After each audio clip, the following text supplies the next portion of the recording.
Hello friends. कैसे हैं आप सब लोग। आई होप आप सब लोग बिल्कुल ठीक होंगे।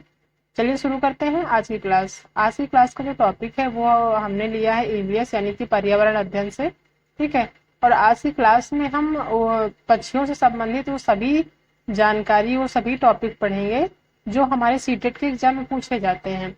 आप अगर प्रीवियस ईयर का क्वेश्चन कोई भी किसी भी साल का उठा के देखते हैं तो उन सभी एग्जाम्स में पक्षियों से संबंधित क्वेश्चन पूछे ही जाते हैं। ठीक है।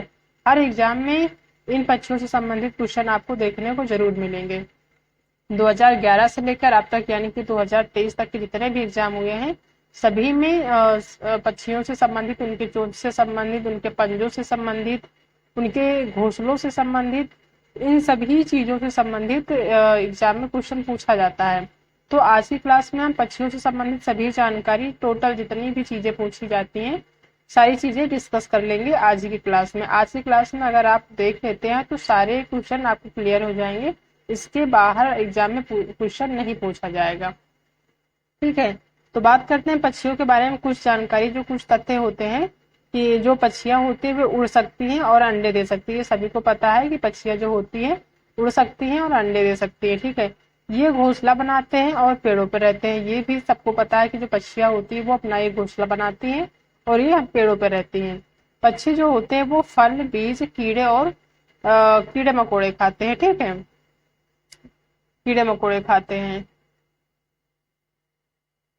पक्षी जो है फल भी खाते हैं, कुछ चीजों के बीज खाते हैं, कुछ कीड़े मकोड़े भी खाते हैं। सभी कई प्रकार के पक्षी जो है सबका अलग अलग खाने का भोजन भी है। ठीक है। नेक्स्ट है, एक पक्षी का शरीर को निम्नलिखित भागों में विभाजित किया जा सकता है। एक पक्षी का जो शरीर होता है उसके कई भाग होते हैं, जैसे कि उनका जो पंख होता है, उनके चोंच कैसे होते हैं, उनके पंजे किस प्रकार के होते हैं, तो वो कई सारे भाग होते हैं। ठीक है। तो उन सभी के बारे में बात करेंगे आज। ठीक है। बात करें पक्षियों के पंख के बारे में, ये भी एक उनका एक अहम हिस्सा है, अहम भाग है उनका। ठीक है। तो इनसे भी रिलेटेड एक क्वेश्चन पूछा जाता है एग्जाम में, तो इनको भी देखते हुए चलेंगे। बात करते हैं पक्षियों की पंखों की। तो पक्षियों के जो हाथ होते हैं उनके हाथ के बजाय जो उनके पंख होते हैं वही हाथ होते हैं। मतलब पक्षियों के जो हाथ होते हैं वो उनके पंख ही माने जाते हैं। ठीक है। इनके हाथ के बजाय पंख होते हैं। ठीक है। जैसे कि हम लोगों के हाथ होते हैं तो उनका जो हाथ का काम होता है वो पंख करते हैं। इनके शरीर हल्के वजन वाले पंखों से ढके होते हैं। इनका जो शरीर होता है वो पंखों से ढका होता है, जो बिल्कुल भी हल्के वजन का होता है। पंख जो होते हैं वो विभिन्न आकार और रंगों से भिन्न भिन्न होते हैं। मतलब अलग अलग प्रकार की जो चिड़िया होती हैं, अलग अलग जो पक्षी होते हैं, सभी के पंख अलग अलग रंगों में होते हैं। ठीक है। पंख पक्षियों को गर्मी, सर्दी और बारिश से बचाते हैं। यहाँ से एग्जाम में क्वेश्चन पूछा जाता है कि जो पंख होते हैं पक्षियों को गर्मी, सर्दी और बारिश बारिश से भी बचाते हैं। ये एग्जाम में पूछा जाता है, कई बार पूछा गया है। नेक्स्ट है कि पक्षी अपने पंखों का प्रयोग उड़ने और हवा में सरकने के लिए करते हैं। ठीक है। अपने जो पंखों का प्रयोग है उड़ने में और हवा में सरकने में, मतलब हवा में आगे बढ़ने के लिए अपने पंखों का प्रयोग करते हैं। कुछ पक्षी ऐसे होते हैं जो एक स्थान पर उड़ते रह सकते हैं।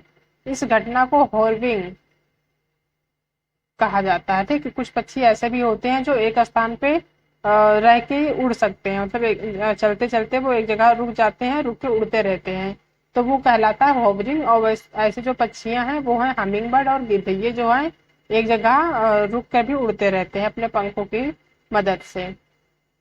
ठीक है। नेक्स्ट है पक्षियों की चोंच। पक्षियों की चोंच भी उनका एक अहम भाग है पक्षियों के शरीर का। ठीक है। तो इससे भी क्वेश्चन पूछा जाता है।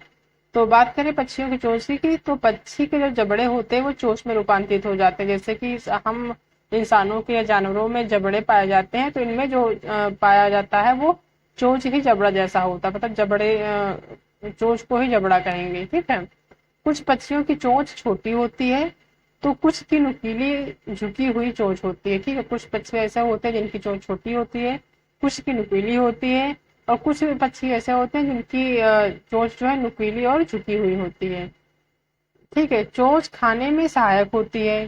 कोई भी चीज खाना हो तो उसमें चोंच जो पक्षियों के होते हैं वो काफी ज्यादा मदद करती है। पक्षी अपनी चोंच का उपयोग बीज और अनाज को फोड़ने के लिए करते हैं। ठीक है। जो पक्षी होते हैं उसमें वो अपने चोंच का प्रयोग बीजों को खाने में या फिर किसी अनाज को फोड़ने के में काम करते हैं, या फिर कोई भी भोजन खाने के लिए उसका यूज करते हैं चोंच का।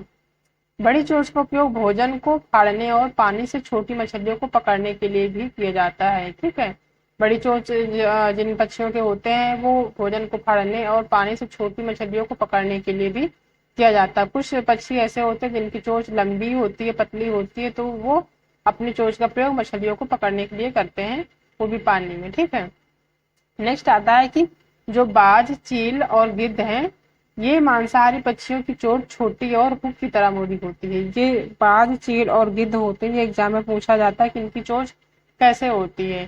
ठीक है, तो इनकी जो जो चोंच होती है वो हुक की तरह मुड़ी होती है, मतलब ऐसे मुड़ी रहती है। ठीक है, थोड़ा सा इस प्रकार से हुक हुक टाइप में मुड़ी रहती है। ठीक है, तोते की घुमावदार चोंच होती है जो फल कुतरने में मदद करती है। तोते का जो चोंच होता है वो ऐसे होता है, थोड़ा घुमावदार। ठीक है, जो कि फल को खाने में या कुतरने में मदद करती है। नेक्स्ट है कबूतर। कबूतर और गौरैया आदि में चोंच छोटी, चौड़ी और मजबूत होती है। ठीक है, इनमें जो चोंच होती है वो छोटी होती है और मजबूत होती है। हैल जैसी चोंच अनाज के दानों को तोड़ने में सक्षम होती है। ठीक है, ऐसे जो कबूतर या गौरैया की जो चोंच होती है मजबूत होती है, जो कि अनाज के दानों को तोड़ने में काफी ज्यादा सक्षम होती है, बहुत आसानी से अनाज के दानों को तोड़ लेते हैं। नेक्स्ट है मछली पकड़ने वाली चिड़िया जैसे सारस, बगुला आदि की चोंच लंबी, पतली, सुई जैसी होती है। मैंने आपको बताया कि जो पक्षी जो पानी से मछलियां निकाल लेते हैं उनकी जो चोंच होती है वो पतली होती है, सुई जैसी है, लंबी होती है, पतली होती है, जिसकी मदद से वो पानी के अंदर से मछलियां, छोटी छोटी मछलियां पकड़ लेते हैं बहुत ही आसानी से। ठीक है, कुछ पक्षियों की चोंच में निस्पंदन प्रणाली होती है, यानी कि छानने की प्रणाली होती है, जैसे कि हंस। ये भी एग्जाम में पूछा जाता है कि कौन से ऐसे पक्षी हैं जिनके चोंच में निस्पंदन प्रणाली होती है, तो वो है हंस और बतख। ठीक है, ये दो पक्षी ऐसे होते हैं जिनकी चोंच में निस्पंदन प्रणाली, यानी कि वो अगर कोई भी शिकार अपने चोंच में लेते हैं तो वो सिर्फ उस कीड़े को खा जाते हैं, बाकी का जो कीचड़ या पानी होता है वो छान के हटा देते हैं। ठीक है, ऐसे पक्षी पानी के आसपास रहते हैं तथा अपना भोजन चोंच में लेने के बाद अन्य पदार्थ जैसे कि कीचड़ आदि को अलग कर लेते हैं, यानी कि उसे छान लेते हैं। ठीक है, ऐसे पक्षी ज्यादातर पानी के आसपास ही पाए जाते हैं। नेक्स्ट बात करें पक्षियों के पंजे की। ठीक है, तो जो पक्षियों के पैर होते हैं वो बैठने, कूदने, खरोचने, तैरने आदि के लिए रूपांतरित होते हैं, इन सब चीजों के लिए यूज करते हैं। ठीक है, उनके पैरों के अंत में संकीर्ण और घुमावदार नाखून होते हैं जिन्हें पंजे कहा जाता है। उनके पैर का जो अंत होता है लास्ट, उसमें संकीर्ण और घुमावदार नाखून होते हैं, मतलब ऐसे होते हैं, ऐसे होते हैं, कई तरह के होते हैं। ठीक है, तो या फिर ऐसे भी होते हैं, तो ये जो घुमावदार नाखून होते हैं जिन्हें पंजे कहा जाता है। अब बात करें पक्षियों की आवाज, तो जहां से क्वेश्चन एग्जाम में बहुत पूछा जाता है, जो कि बहुत इंपॉर्टेंट। ठीक है, तो जो पक्षी के आवास होते हैं वो विभिन्न प्रकार के हो सकते हैं। लगभग सभी पक्षी अलग अलग जगहों पर घोंसला बनाते हैं। जितने भी संसार में पक्षी हैं, सभी, ऐसा नहीं कि एक पक्षी बना लिया घोंसला तो उसमें दूसरे भी आके रहने लगे, ऐसा नहीं होता। सारे पक्षी जो हैं अपना घोंसला अलग अलग जगहों पे बनाते हैं, अपना खुद का बनाते हैं, किसी दूसरे में जाके नहीं रहने लगते। ठीक है, शहरी क्षेत्रों में पक्षी खाली इमारतों में, छतों पर या पेड़ की शाखाओं पर रह सकते हैं। पक्षी पत्तियों, टहनियों, मिट्टी आदि का उपयोग कर घोंसला बनाते हैं। ठीक है, बहुत सारे पक्षी ऐसे होते हैं जो कि खाली इमारतों या छतों पर अपना घोंसला बनाते हैं, कुछ होते हैं पेड़ की शाखाओं पर बनाते हैं। ठीक है, और जो ये सारी चीजें हैं, जो चिड़िया हैं वो अपना जो घोंसला बनाती है उसमें पक्षी जो है पत्तियों का, टहनियों का या मिट्टी का या फिर जो घास फूस होते हैं या फिर कपड़े के चिथड़े हो गए, इन सब चीजों का प्रयोग करके अपना घोंसला बनाते हैं। ठीक है, नेक्स्ट है कुछ पक्षी जमीन पर घोंसला बनाना पसंद करते हैं। कुछ पक्षी ऐसे भी होते हैं जो पेड़ पे घोंसला नहीं बनाते बल्कि वो जमीन पर बनाते हैं। पक्षी अपना घोंसला पानी और भोजन के स्रोतों के पास बनाना पसंद करते हैं। ज्यादातर पक्षी जो है ऐसे ही जगहों पर घोंसला बनाते हैं जहाँ पर पानी और भोजन आसानी से मिल सके। ठीक है, उन्हें बाहर ज्यादा दूर जाना न पड़े। नेक्स्ट है राष्ट्रीय पक्षी मोर। अब ये इसमें सारी जितने भी एग्जाम में पक्षी पूछे जाते हैं, जितने भी पक्षी एनसीईआरटी में दिए हुए हैं वो सारे हमने यहाँ पे लिए हैं। उन सभी से संबंधित एग्जाम में क्वेश्चन पूछा जाता है, तो हम सभी को डिस्कस करते हुए चलेंगे, ठीक है। पहला है राष्ट्रीय पक्षी मोर, ठीक है। 26 जनवरी 1963 को मोर को भारत का राष्ट्रीय पक्षी घोषित किया गया है। कब किया गया है? तो 26 जनवरी 1963 को। नीला जो है मोर भारत और श्रीलंका का राष्ट्रीय पक्षी है। अगर आता है एग्जाम में कि जो हमारे देश का राष्ट्रीय पक्षी मोर है वो हमारे देश के अलावा और किस अन्य देश का है, तो वो है श्रीलंका, ठीक है। यानी कि भारत और श्रीलंका का जो राष्ट्रीय पक्षी है वो है मोर।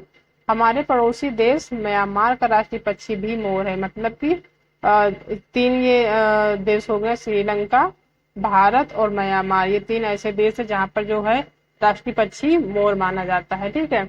बात करें इसके वैज्ञानिक नाम की, तो जो मोर का वैज्ञानिक नाम है वो है पावो क्रिस्टस, ठीक है। ये मोर का वैज्ञानिक नाम है। नेक्स्ट जो चिड़िया आती है वो एग्जाम में पूछी जाती है वो है बसंत गौरी। बसंत गौरी से एग्जाम में क्वेश्चन पूछा जाता है, कई बार पूछा गया है, तो इसको ध्यान से देखेंगे, ठीक है। बसंत गौरी यानी कि बारबेट है। बसंत गौरी का जो दूसरा नाम है वो बारबेट है। कई बार एग्जाम में तो बसंत गौरी के नाम से ही क्वेश्चन आते हैं, लेकिन सपोज दैट बारबेट आता है तो आप इसको ध्यान में रखिएगा कि बसंत गौरी को ही बारबेट कहते हैं, इसका सेकंड नेम है, ठीक है। यह गर्मियों में टुक टुक करती रहती है। पेड़ के तने में गहरा छेद बनाकर उसमें अंडे रखती है, ठीक है। जो ये बसंत गौरी है वो पेड़ के तने में घोंसला बना के, छेद बना के उसमें अंडे रखती है। ये चीज आप ध्यान रखिएगा कि जो बसंत गौरी है वो कहाँ पे अपना घोंसला बनाती है, कहाँ अंडा देती है, तो वो है पेड़ के तने में, ठीक है। वे बड़े सिर वाले छोटी पूंछ वाले पक्षी हैं। ये जो पक्षी होते हैं ये बड़े, इनका जो सर होता है वो बड़ा होता है, पूंछें इनकी छोटी होती हैं, ठीक है। ये लंबे हरे या भूरे रंग के होते हैं। ये हरे रंग के या भूरे रंग के ज्यादातर पाए जाते हैं, जिनमें चमकीले रंग या सफेद रंग की छींटे होते हैं, ठीक है। जो हरे या भूरे रंग के होते हैं उसमें चमकीले रंग की छींट भी होती है, ठीक है। नेक्स्ट आता है जो चिड़िया है वो है कठफोड़वा। नेक्स्ट है कठफोड़वा। कठफोड़वा कठफोड़वा जो है को जो सेकंड नेम कहते हैं, कठफोड़वा का जो सेकंड नेम है वो है वुड पैकर, ठीक है। कभी कभी एग्जाम में हो सकता है पूछ लिया जाए कि वुड पैकर के नाम से क्वेश्चन आ जाए, तो आप समझ जाइएगा कि कठफोड़वा की ही बात हो रही है, ठीक है। ये बसंत गौरी की तरह पेड़ों के तनों में घोंसला बनाते हैं, ठीक है। ये भी पेड़ के तनों में ही घोंसला बनाते हैं जैसे कि बसंत गौरी बनाती है। कठफोड़वा 1 सेकंड में 20 बार चोंच मार सकता है। सोचो, 1 सेकंड में 20 बार चोंच मार सकता है, इतनी स्पीड से वो अपना छेद बनाता है, ठीक है। नेक्स्ट है यह एक छोटा विशिष्ट आकार का काला सफेद होता है। इसका जो आकार है वो छोटा है और कलर में वो काला और सफेद है। यह अपनी बड़ी चोंच के साथ अपने शरीर की तुलना में बड़े आकार के सिर वाला दिखता है, ठीक है। ये अपने शरीर की तुलना में बड़े आकार वाला सिर दिखाई पड़ता है, ठीक है। इनकी चोंच की तुलना, मतलब इनकी चोंच, इनका जो छोटा होता है, इनकी जो बॉडी होती है वो थोड़ी बड़ी होती है। नेक्स्ट जो पक्षी है वो है शक्करखोरा यानी कि सनबर्ड। अब इसके कई नाम है, जैसे कि कहीं कहीं अभी तक तो जितना भी एग्जाम में पूछा गया है वो आया शक्करखोरा के ही नाम से क्वेश्चन, लेकिन अगर सनबर्ड के नाम से आता है या फिर सूर्य पक्षी के नाम से आता तो आप समझ जाइएगा कि यहाँ पर शक्करखोरा की बात हो रही है, ठीक है।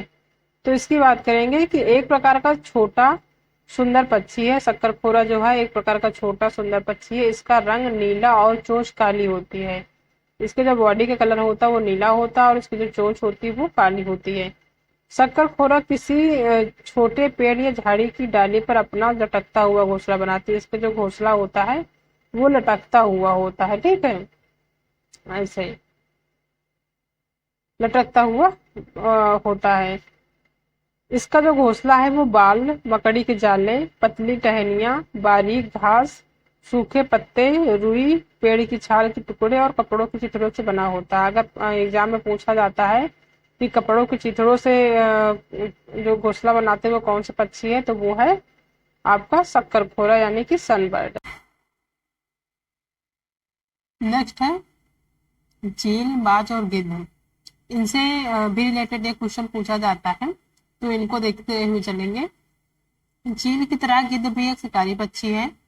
चील की तुलना में गिद्ध अच्छे शिकारी नहीं होते हैं, ठीक है। चील की तुलना में जो गिद्ध होते हैं वो अच्छे शिकारी नहीं होते हैं। जहां एक तरफ चील अपने भोजन के लिए दूसरे जानवरों को मार कर खाते हैं, ठीक है। वहीं गिद्ध, यहाँ पे चील नहीं होगा, यहाँ पे गिद्ध होगा। वही जो गिद्ध होते हैं, वो अपने भोजन के लिए दूसरे जानवरों की लाशों पर निर्भर होते हैं। कहने का मतलब जो गिद्ध होते हैं, वो क्या करते हैं कि जो डेड बॉडी होती है, जिन जानवरों की जो मर चुके होते हैं, जो ठीक है, उनकी बॉडी पे निर्भर होते हैं, ठीक है, उन्हीं को खाकर जीवित रहते हैं। ये किसी जिंदे पुरुष को, जिंदे इंसानों को या जिंदे जानवरों को या जिंदे जीवों को नहीं खाते हैं, बल्कि ये मरे हुए चीजों को खाते हैं। चाहे कोई भी जानवर हो, कोई भी चीज हो, जो मरी हुई चीजें होती हैं, ठीक है, उनको ये खाकर जीवित रहते हैं गिद्ध, ठीक है। बात करें चील, बाज और गिद्ध की, तो यहाँ से क्वेश्चन आता है कि ये हमसे 4 गुना अधिक दूर तक दे सकते हैं। ये तीनों एक साथ आएंगे एग्जाम में। चील, बाज और गिद्ध जो होते हैं, वो कितने गुना दे सकते हैं, तो जो हमारी दृष्टि होती है, देखने की जो क्षमता होती है, उसे हम 4 गुना अधिक दूर तक देख सकते हैं, ठीक है। तो ये आप ध्यान से देख लीजिएगा। नेक्स्ट है कि चील की जो पूंछ होती है वो खांचे वाली होती है, इनकी जो पूंछ होती है वो ऐसे ऐसे ऐसे इस टाइप की होती है, ठीक है। जो गिद्ध होते हैं, मरे हुए जानवरों को खाकर जगह साफ कर देता है और आकाश में ऊंचाई पर उड़ता है, ठीक है। हमने ऊपर बात करी कि जो गिद्ध होते हैं वो मरे हुए चीजों को खाते हैं, मरे हुए जानवरों को ही खाते हैं, ताकि जो एटमॉस्फेयर है वो साफ सुथरा रहे, ठीक है, पर्यावरण साफ सुथरा रहे। नेक्स्ट है, जमीन पर पड़ी हुई कोई चीज किसी चील को 1 से 2 किलोमीटर की दूरी से दिखाई दे जाती है, ठीक है। चील की जो आंखें होती हैं वो इतनी ज्यादा तेज होती, इतनी शार्प होती है कि जो कोई भी चीज हो जमीन पर, वो 1 से 2 किलोमीटर की ऊंचाई से ही देख सकती है। मतलब वो एक आसमान में लगभग 1 से 2 किलोमीटर की दूरी पर रहेंगी, तब भी वो उनको नीचे जमीन की चीजें दिखाई पड़ जाएंगी, इतनी ज्यादा तेज होती है इनकी आंखें, ठीक है। तो नेक्स्ट जो चिड़िया आती है वो है दर्जिन। इसको जो है दर्जी पक्षी भी कहते हैं, कहीं कहीं दर्जिन पक्षी भी आ जाता है, कहीं दर्जी पक्षी आता है। तो यहाँ से भी एक क्वेश्चन आता है एग्जाम में, तो इसको भी देखते हुए चलेंगे। जो दर्जिन चिड़िया है, उसका जो यह नाम है, उसकी घोंसला बुनने की खास कला के कारण बना है। मतलब दर्जिन, जैसा कि नाम से ही समझ में आता है कि दर्जिन का मतलब, ये दर्जी का मतलब जो सिलने वाला, ठीक है। तो जो है, ये जो उसकी घोंसला है, अपना जो घोंसला बनाती है वो बुन कर बनाती है, यानी कि सिल कर बनाती है। इसी वजह से इसका नाम जो है वो दर्जन चिड़िया पड़ गया है, ठीक है। नेक्स्ट है, यह चिड़िया अपनी लंबी पतली चोंच से एक पत्ती या कई पत्तियों में छेदों की एक श्रृंखला बनाता है। फिर इन छेद के बीच से पौधों के रेशों या कीटों के रेशम या कभी कभी घरेलू इस्तेमाल के धागों को पिरोकर एक दर्जी की तरह पत्तियों की सिलाई कर इन्हें आपस में जोड़ देते हैं, ठीक है। ये इनकी एक विशेषता होती है कि ये अपने जो घोंसला का जो बनाने का उनका तरीका होता है, वो होता है कि वो पत्तियों को जोड़कर, मतलब किसी धागे से लपेट कर, या एक तरह से जैसे दर्जी ना अपना बनाए कपड़ों को सिलाई करे, उस तरह वो पत्तियों को सिलाई करके आपस में जोड़ देती है, तब ये घोंसला का निर्माण करती है, ठीक है। इसीलिए इसका नाम दर्जन पक्षी बना हुआ है। इन सिली हुई पत्तियों के बीच बनी जगह में फिर थैली सी घोंसला तैयार कर लेती, फिर उसी में अंडे देती। जो सिली हुई पत्तियां होती है वो उसी में अपना थैली नुमा घोंसला बना लेती है और उसी में अंडे देती है, ठीक है। ये रही दर्जी चिड़िया के बारे में जानकारी। नेक्स्ट है बीवर, यानी कि बया पक्षी। एग्जाम में जो पूछा जाता है वो बीवर पक्षी के नाम से क्वेश्चन पूछा जाता है, लेकिन हो सकता है एग्जाम में, क्योंकि एग्जामिनर कभी भी किसी भी तरीके से चेंजिंग कर सकता है, तो वहां पे बया आ जाए। अगर बया आता है या बया पक्षी के नाम से कोई क्वेश्चन, तो आप समझ जाइए कि यहाँ पर बीवर की बात हो रही है, ठीक ठीक है, बीवर पक्षी की। ये जो होते हैं, ये हल्के रंग का जो है, जो बया है, या बुनकर प्रजाति का नन्हा सा पक्षी लटकता बेहद ही खूबसूरत घोंसले का निर्माण करता है, इसलिए इसे बुनकर पक्षी या टेलर बर्ड भी कहा जाता है। इसी कुशलता के कारण इन्हें पक्षियों का इंजीनियर भी कहा जाता है। ये भी समथिंग दर्जी पक्षी की तरह ही होता है, ठीक है, लेकिन थोड़ा सा डिफरेंट होता है। इसको जो है पक्षियों का इंजीनियर भी कहा जा सकता है। इसका जो कलर होता है वो पीले रंग का होता है, और यह जो है बिल्कुल नन्हे से पक्षी का आकार का होता है, बिल्कुल बहुत छोटे आकार का होता है, बहुत बड़ा नहीं होता। इसका जो घोंसला है वो लटकता हुआ होता है, कोई जैसे ये टहनी है तो उसी में लटकता हुआ आपको घोंसला मिलेगा, ठीक है। नेक्स्ट है कि बया प्रजाति में आसियाना नर पक्षी के द्वारा तैयार किया जाता है। जो बया प्रजाति यानी कि जो बीवर पक्षी होते हैं, वो इनका जो घोंसला है वो बनाते हैं नर पक्षी, ठीक है, यानी कि जो मेल होते हैं, पुरुष जो होते हैं, पुरुष पक्षी, वो अपना इनका घोंसला बनाते हैं। और मादा बया जो है इसका निरीक्षण करके इसे पसंद करती है। जो मादा यानी कि जो बया फीमेल होती है, फीमेल जो बया होती है, वो क्या करती है कि उन जो घोंसलों को जिन घोंसलों को नरपक्षी बना के तैयार करते हैं उनको निरीक्षण करती है, ठीक है, निरीक्षण करके पसंद करती है। यदि यह घोंसला उसे पसंद नहीं आता है, मान लीजिए उसने निरीक्षण किया और उसे वह घोंसला पसंद नहीं आता है, तो नर पक्षी के द्वारा फिर से नए घोंसले का निर्माण करना होता है। फिर अगर उसे पसंद नहीं आता तो वो फिर से एक नए घोंसले का निर्माण करता है, ठीक है। यह प्रक्रिया है वीवर पक्षी की। नर वीवर पक्षी अपने घोंसले बनाते हैं। मादा वीवर उन सभी घोंसलों को देखती है, फिर उनमें से जो घोंसला सबसे ज्यादा पसंद आता है उसमें ही वह अंडे दे देती है। वैसे तो घोंसला जो है उसको पसंद आ जाता है, सपोज दैट नहीं पसंद आता है तो फिर जो नर वीवर पक्षी होते हैं वो फिर से अपना घोंसला बनाते हैं, ठीक है, मादा वीवर के लिए, ठीक है। नेक्स्ट है फाख्ता यानी कि डव पक्षी। फाख्ता को डव पक्षी भी कहते हैं, तो इसके बारे में भी देख लेते हैं। जो पेड़ के तने में बने छेद में अपना घोंसला बनाते हैं, जो पेड़ के तने होते हैं, मान लीजिए पेड़ है और उसमें जो घोंसला बनाते हैं वो होते हैं फाख्ता यानी कि डव पक्षी। विभिन्न प्रकार की सामग्री से एक घोंसला बनाता है, ठीक है। जो ये फाख्ता पक्षी है वो कई सारी सामग्री से एक घोंसला बनाता है, जो एक छोटे पेड़ या झाड़ी की शाखा से लटका होता है। बहुत ज्यादा पेड़, बड़े पेड़ में ये अपना घोंसला नहीं बनाते हैं, बिल्कुल छोटे से पेड़ में, झाड़ी में बनाते हैं। इस प्रकार ये नागफनी यानी कि कैक्टस के जो पौधे होते हैं उन कांटों के बीच या मेहंदी की मेड़ में भी अपना घोंसला बनाते हैं। एग्जाम में ऐसे क्वेश्चन पूछा जाता है कि नागफनी यानी कैक्टस के पेड़ में घोंसला बनाने वाला पक्षी कौन सा है, तो वो है फाख्ता यानी कि डव पक्षी। यह एग्जाम ऐसे पूछ लिया जा सकता है कि मेहंदी की मेड़ में जो घोंसला बनाता है वो कौन सा पक्षी है, तो वो है फाख्ता यानी कि डव पक्षी, ठीक है। या फिर पूछ लिया जाए कि झाड़ी या छोटे पेड़ में जो लटकता हुआ घोंसला होता है वो किसका होता है, तो वो होता है फाख्ता यानी कि डव पक्षी का। ये सारी चीजें हैं, यहाँ से क्वेश्चन पूछी जाती हैं।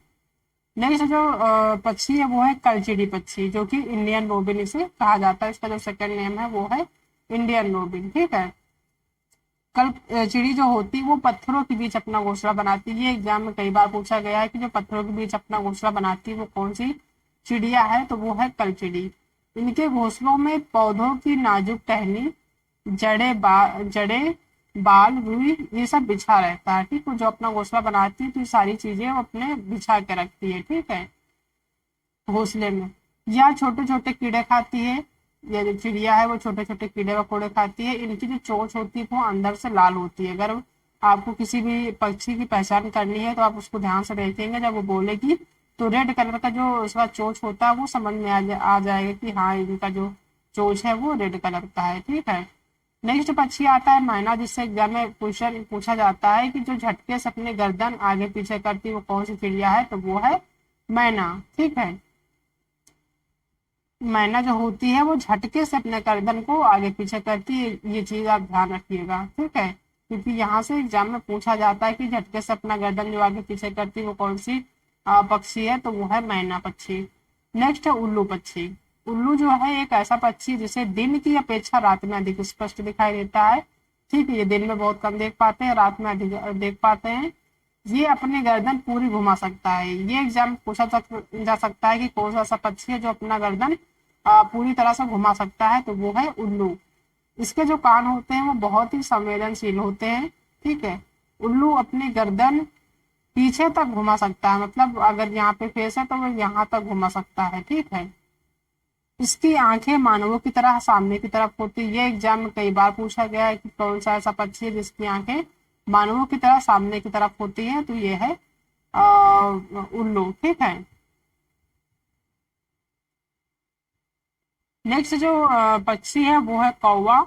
इसका जो सेकंड नेम है वो है काग। आप सबको पता होगा कि कौवा को काग भी कहते हैं, ठीक है। तो ये जो कौवा है उसके बारे में बात करते हैं। कौवे के घोंसले में लोहे के तार और लकड़ी की टहनियां जैसी चीजें भी होती हैं, ठीक है। ये जो घोंसला बनाते हैं उनमें लोहे के तार और लकड़ी की टहनियां जैसी चीजें मिलती हैं। ये चीज आप ध्यान रखिएगा, क्योंकि ये एग्जाम में पूछा जाता है कि लोहे के तार और लकड़ी की टहनियां किस पक्षी के घोंसले में पाई जाती है या मिलती हैं। तो वो है कौवा यानी कि काग पक्षी। ठीक है, कौवा पेड़ की ऊंची डाल पर घोंसला बनाता है, ये नीचे नहीं बनाता है, ये सबसे ऊपर वाली टॉप पे बनाता है घोंसला। और ठीक है, कौवा सॉरी जो कोयल होता है वो अपना घोंसला नहीं बनाती है। एक पक्षी है कोयल, जो कि कौवे जैसे ही कलर में है, दिखने में लगती है कि कौवा ही है। ठीक है, वह कौवे के घोंसले में अंडे देती है, यानी जो कोयल है वो अपना घोंसला नहीं बनाती है, वह कौवे के घोंसले में ही अंडा देती है। ये एग्जाम में पूछा जा सकता है, तो आप ध्यान रखिएगा इस चीज को। कौवा अपने अंडे के साथ साथ कोयल के अंडों को भी सेता है, ऐसा इसलिए क्योंकि कौवे को नहीं पता चलता कि यहाँ पे जो कुछ अंडे हैं वो दूसरे के हैं। ठीक है, तो जो है कौवा अपने अंडों के साथ कोयल के अंडों को भी सेता है। ठीक है, नेक्स्ट नेक्स्ट जो चिड़िया है वो है गौरैया यानी कि स्पैरो। इसको जो है स्पैरो भी कहते हैं। तो इसकी बात करेंगे तो जो गौरैया है वो एक छोटी चिड़िया है। ठीक है, यह हल्की भूरे रंग या सफेद रंग में होती है, सबको पता है, सबके यहाँ पाई जाती है। नेक्स्ट है नर गौरैया का जो पहचान है उसके गले के पास काले धब्बे से होता है। ठीक है, जो नर गौरैया है उसका जो पहचान है वो गले के पास काले धब्बे से होता है, उसका जो गर्दन है वहां पे काले धब्बे हैं। ठीक है, जो चिड़िया मनुष्य के बनाए हुए घरों के आसपास रहना पसंद करती है। ठीक है, गौरैया अलमारी के ऊपर आईने के पीछे अपना घोंसला बनाती है। कई बार एग्जाम में पूछा जाता है कि कौन सा ऐसा पक्षी जो अलमारी के ऊपर या आईने के पीछे अपना घोंसला बनाती है, तो वो है गौरैया। ठीक है, बात करें इसके गौरैया दिवस की, तो ये 20 मार्च का जो दिन है वो उस दिन गौरैया दिवस के रूप में मनाया जाता है। ठीक है, नेक्स्ट जो पक्षी एग्जाम में पूछा जाता है वो है कबूतर। कबूतर जो है वो पुराने मकान या खंडहर में घोंसला बनाते हैं। ठीक है, कौवे, गिलहरी, बिल्ली और चूहे मौका देखते ही अंडे चुरा लेते हैं और घोंसले को भी तोड़ देते हैं। ठीक है, इतना तो सिक्योर करना पड़ता है कबूतर को अपनी जो घोंसले को, नहीं तो जो जैसे ही मौका मिले बिल्ली और उसके जो घोंसले है उसको तोड़ देगी तो काफी नुकसान हो जाएगा उसका। ठीक है,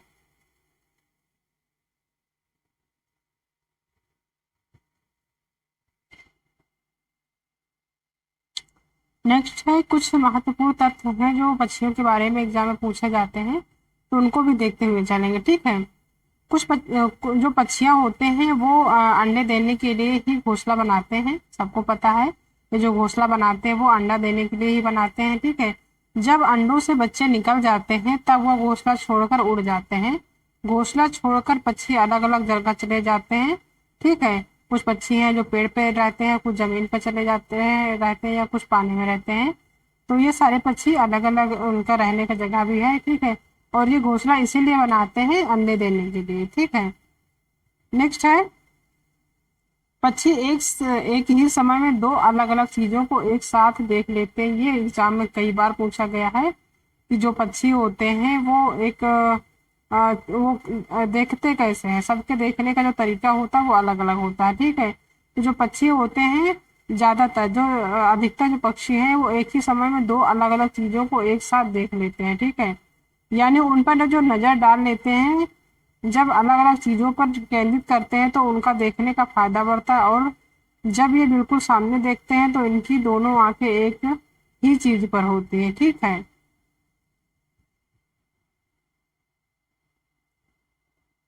नेक्स्ट है ज्यादा पक्षियों की आंखें की जो पुतली होती है वो घूम नहीं सकती, वह अपनी गर्दन घुमाकर ही आसपास देखते हैं। ठीक है, बहुत सारी पक्षी होते हैं जिनकी पुतली घूमती नहीं है, बिल्कुल वहीं पे रखी टाइप में रहती है, मतलब रखी रहती है। ठीक है, उनकी जो पतली आंखें पुतली वो घूम नहीं सकती, वह अपनी गर्दन घुमाकर ही आसपास देखते हैं। ठीक, अपनी पूरी गर्दन घुमा के ही कहीं देखना होता है तो अपना पूरा गर्दन घुमाकर ही देखते हैं। पक्षियों के पंख उन्हें उड़ने में मदद करते हैं। ये सबको पता है कि जो पक्षियों के पंख होते हैं वो उन्हें उड़ने में मदद करते हैं और उन्हें गर्माहट भी देते हैं। ठीक है, गर्माहट देने में भी काफी अहम हिस्सा है उनका, रोल है। ठीक है, पक्षियों के पंखों का। उनके नए पंख आते रहते हैं और पुराने झड़ते रहते हैं। जैसे हम इंसानों के जो बाल होते हैं वो झड़ते रहते हैं एक तरफ और दूसरी तरफ नए आते रहते हैं, तो वैसे भी इनका था। ये जो है पक्षियों के जो पंख हैं वो आते नए आते रहते हैं और पुराने झड़ते रहते हैं। पक्षियों के कान दिखते नहीं है, इनके जो कान होते हैं वो बालों से ढके होते हैं, पंखों से ढके होते हैं। ठीक है, इनके लेकिन इनके सिर के दोनों तरफ एक छोटे छोटे छेद होते हैं जो आंखों से जो पंखों से ढके रहते हैं। पक्षी इन्हीं की मदद से सुनता है। ठीक है, इनके जो है कान वो दिखते नहीं है, इनके सिर के दोनों तरफ जो है छोटे छोटे छेद होते हैं जो कि पंखों से ढके होते हैं। ठीक है, तो जो ये छिद्र होते हैं उन्हीं की मदद से पक्षी सुनते हैं। ठीक है, नेक्स्ट क्वेश्चन आता है मधुमक्खी पालन से। मधुमक्खी पालन से एग्जाम में हर बार क्वेश्चन पूछा जाता है, तो इसको बहुत ध्यान से पढ़ेंगे। ठीक है, बिहार के मुजफ्फरपुर के बोचाहा गांव एक ऐसा है जहां लीची के पेड़ बहुत अधिक पाए जाते हैं। बिहार का मुजफ्फरपुर है। ठीक है, वहाँ जो बोचाहा गांव है उस इलाके में लीची के पेड़ बहुत अधिक पाए जाते हैं। लीची के फूल जो होते हैं मधुमक्खियों को बहुत लुभाते हैं, इसलिए इस क्षेत्र के लोग मधुमक्खी पालकर शहद का काम करते हैं। ठीक है, जो बोचाहा गांव है वहाँ पे लीची के पेड़ बहुत ज्यादा पाए जाते हैं और जो लीची का फूल होता है वो मधुमक्खियों को बहुत लुभाते हैं। ये एग्जाम में पूछा जाता है कि कौन सा ऐसा फूल है जिसे मधुमक्खी ज्यादा पसंद करते हैं, तो वो है लीची का फूल। ठीक है, इस क्षेत्र के लोग मधुमक्खी पालकर शहद बनाते हैं, यानी कि जो बोचाहा गांव है वहां पर ज्यादातर लोग आपको मिल जाएंगे जो कि मधुमक्खी पालन किए हुए हैं। ठीक है, नेक्स्ट है अक्टूबर से दिसंबर का जो समय होता है वो मधुमक्खी के अंडे देने का समय होता है। आप ध्यान से देख लीजिए, अक्टूबर से दिसंबर का जो समय होता है वो मधुमक्खी के अंडे देने का समय होता है। यही मधुमक्खी पालन शुरू करने का भी सही समय होता है, यानी कि जो मधुमक्खी पालन शुरू करते हैं लोग उनके लिए भी ये अक्टूबर दिसंबर सबसे अच्छा टाइम होता है। मधुमक्खी जो है इसका जो अध्ययन करते हैं वो एपीकल्चर के अंतर्गत करते हैं। ठीक है, और जो लीची के फूल है वो कब खिलते हैं, तो वो है फरवरी में खिलते हैं। ठीक है, नेक्स्ट बात करेंगे मधुमक्खी के हर छत्ते में एक रानी होती है जो अंडे देती है। छत्ते में कुछ नर मक्खी भी होते हैं, ये एग्जाम में पूछा जाता है। जो अंडे देती है वो कौन सी मक्खी है, तो वो है रानी। ठीक है, कुछ इसमें जो है नर मक्खी भी होते हैं। नेक्स्ट है कि छतों में बहुत सारे काम करने वाली मक्खियां भी होती हैं। जो छत्ते होती हैं उसमें बहुत सारे काम करने वाली मक्खियां भी होती हैं। यह दिन भर काम करती हैं, शहद के लिए फूलों का रस ढूंढती हैं।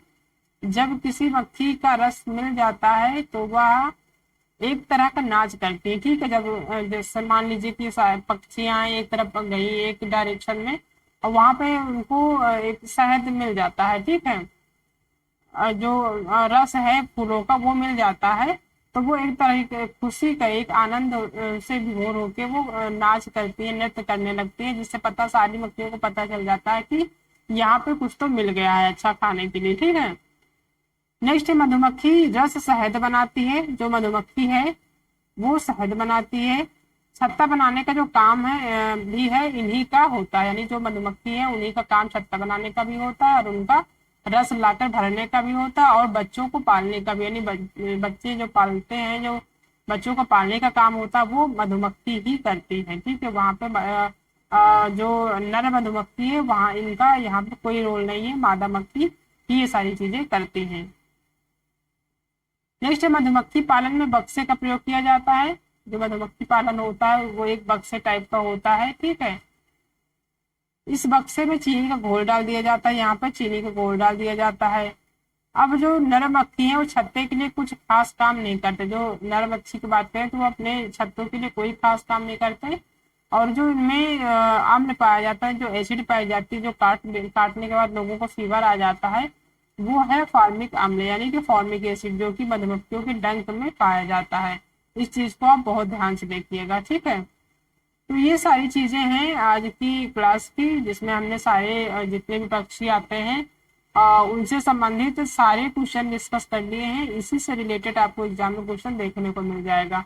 और जो ये मधुमक्खी है, इससे भी एग्जाम में पूछा जाता है, तो इसको आप दोबारा से भी देख लीजिएगा ताकि चीजें आपकी क्लियर हो जाए। क्योंकि ये जो है मधुमक्खी जो पालन है,